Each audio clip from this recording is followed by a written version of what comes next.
भूतनी चुड़ैल और नए साल की रात। रीमा एक छोटी सी लड़की है जो बहुत बहादुर है। वह किसी भी चीज से नहीं डरती। एक दिन रीमा और उसके परिवार ने एक नए घर में शिफ्ट होने का फैसला किया।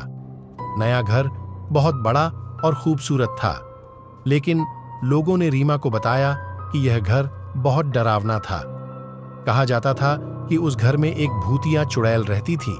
रीमा को भूतिया चुड़ैल की कहानियां सुनकर थोड़ा डर लगा, लेकिन वह डर नहीं गई।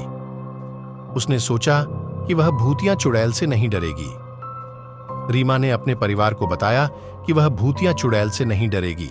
रीमा का परिवार 31 दिसंबर 2023 की रात को नए घर में नए साल का जश्न मनाने जा रहा था। रीमा ने भी जाने का फैसला किया। वह जानती थी कि भूतिया चुड़ैल उसे डरा सकती है, लेकिन वह फिर भी नए साल का जश्न मनाना चाहती थी। रीमा और उसका परिवार नए साल का जश्न मनाने के लिए तैयार हो गया। उन्होंने घर को सजाया और खाना बनाया। रीमा भी तैयार हो गई। उसने एक सुंदर लाल साड़ी पहनी थी।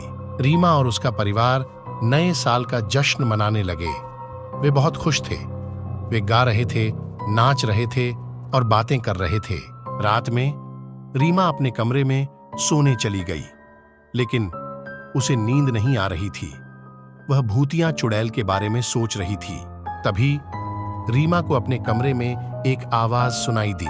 आवाज कह रही थी, रीमा, मैं यहां हूं, मैं तुम्हें डराऊंगी। रीमा ने आवाज सुनकर डर गई, लेकिन वह हिम्मत नहीं हारी। उसने आवाज से कहा, मैं तुम्हें नहीं डरती, मैं तुमसे नहीं डरने वाली हूं। तभी रीमा ने अपने कमरे में एक भूतिया चुड़ैल को देखा। चुड़ैल बहुत डरावनी थी।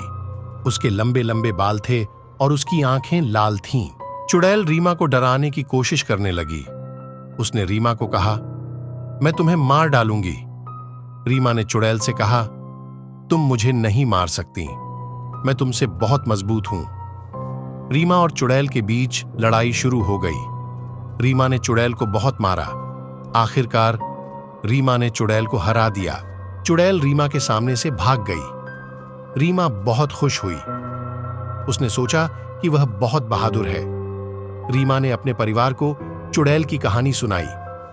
उसका परिवार बहुत खुश हुआ। उन्होंने रीमा को बहादुर कहा। रीमा ने सीखा कि हमें किसी भी चीज से नहीं डरना चाहिए। हमें हमेशा हिम्मत से आगे बढ़ना चाहिए।